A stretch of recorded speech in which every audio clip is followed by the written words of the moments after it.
Yes, gang, that's a video that you can see where I had gone to a BrewFest a couple of weeks ago. That's always fun to go to because I do drink beer. For those of you that, I know you can't believe it, but it's true. I do drink beer. And I went down there not only to enjoy the beer, but also because I'm going to be consulting for a Pacific Northwest brewery. And I also wanted to check out kind of what the competition was like and check out what the environment was like around the other breweries. And so this was a good place for me to do that, as well as check out the competition, right? Did I already say that? Maybe I did. So anyway, so here I am down there. I'm walking around. You pay money. You pay a fee to go inside, and then they give you like a little glass and a bunch of coupons, and you go pick out different breweries that you can go get tastes of their beer. And each brewery, as you see, there were 37 tents for the breweries, 37 breweries, and when you went in there, and each one of them had like 2 or 3 taps set up in there, and you would pick out which one you want, the IPA, do you want the blonde, the ale, what is it that you want? And there were some that had cider as well. So so here's what I'm seeing. Now, I thought it would be interesting for you to not only hear about my experience there, but also what am I looking at when I'm walking around a place like this? Because I'm looking at it both from a perspective of competitive intelligence for my client, but also I'm always looking to where can I get new ideas for other clients in the future, still in the future, or what can I do with this, like with this video, for example, and use it as an example for other people. So for you, I'm going to point this out. Notice that they all have the same type of tent. The only way you can really tell the tents apart is because the tent itself has been designed with their logo and colors and things like that. But basically, under the tent, not much difference. Some had a little bit of decor to them and that type of stuff. But you would go in, but for the most part, they all look the same, right? So here they are. It's just like at a trade show. All these exhibits that kind of look the same. Maybe some colors are different, but for the most part, they're not. The people dressed very casually, as you can imagine, at a BrewFest. But if you were in competition there, should you be dressing casually like everybody else, or should you be doing something that is completely out of the norm? You know, one of the things I always teach people is look at what everybody else is doing and don't do it. And this is a perfect example of what I'm talking about, because every industry develops its own strategic orthodoxy. This is no different. Breweries are no different, obviously. That they are all kind of looking at each other, and they've decided, okay, this is what we do when we go to a BrewFest. This is how we compete with each other in there. And so, because of this, I also kind of have to believe that a lot of the other type of marketing that they do is probably pretty similar to each. You know, if you've never heard me say it before, you know, you should get my book. It's in my book, but I'm going to say it here. Competition does not create innovation.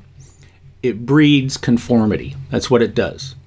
It breeds conformity, because we all look at our competition. We all tend to look alike. We take our ideas from them. They take their ideas from us. And then we all tend to look alike, and we tend to act alike. So if I am advising my new client to go to BrewFest in the future, you know that I'm going to be talking about doing something very different as far as their presentation there. I mean, it might still use a tent, but what's underneath that tent is going to be a very different type of an approach. Yes, serving samples. Yes, talking about the beer. But one big mistake that was up and down the row. Every company there, not a single one of them did anything to gather my information, my contact information, so that they could follow up with me afterwards. See, this was a great opportunity for them to get hundreds and hundreds. I mean, this place was pretty crowded for quite a while. To get hundreds of names and be able to follow up with them afterwards. You want to build your list. You want to capture that information, right? And nobody did that. Now, there were... And so you can see that now that you are looking at it from that perspective. And that's how I do it. Now, there were 2 tents there that didn't belong there. They really didn't belong there. It was real interesting. One, and I'm sorry I didn't get a picture of this one, but I thought it was cool, was for dog sitting. This woman who has a dog sitting service had a tent there. and it was busy. She was busy talking to people because there were people walking their dogs all over the place at this fest. And every one of them that went by, they all stopped to talk to her. And I was talking to her a little bit myself, and she said that she's been going to this BrewFest for 6 years, and none of her competition has ever showed up there. The other tent that was a great idea was, and here's the picture of it, was a law office, right? Attorneys. And they had a great tagline there, a great title that said, "Don't blow it." And what they were saying was, don't drive drunk, right? And they actually had breathalyzer tests going on there that you could take, and then they would, if you were over the limit, I understand that they set it up to where to help you get an Uber back home. And in fact, I think for a lucky certain number of people that were there, they actually paid for their Ubers to go back home. Now, while they were doing that, I noticed they did capture as many names and contact information as possible.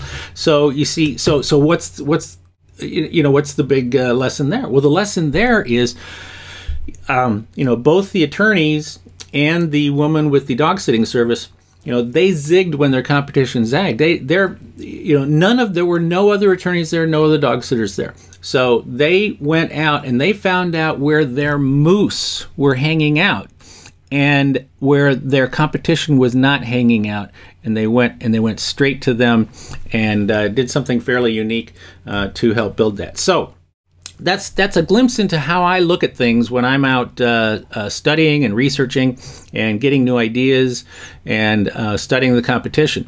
I'm going to tell you something.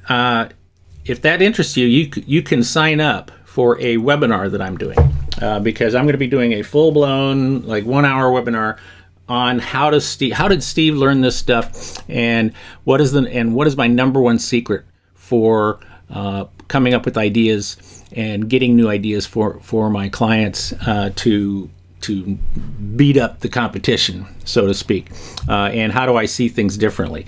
You can sign up for that. I'm going to give you the link down below, and you can go watch that very soon, and it's free, and I encourage you to join me. So other than that, I'll be back again next week for another Uncopyable Business video. I know I skipped last week because my Smoking Hot wife had something pretty cool to write. By the way, if you did not read that, go to my blog and read the post that she made last week, right before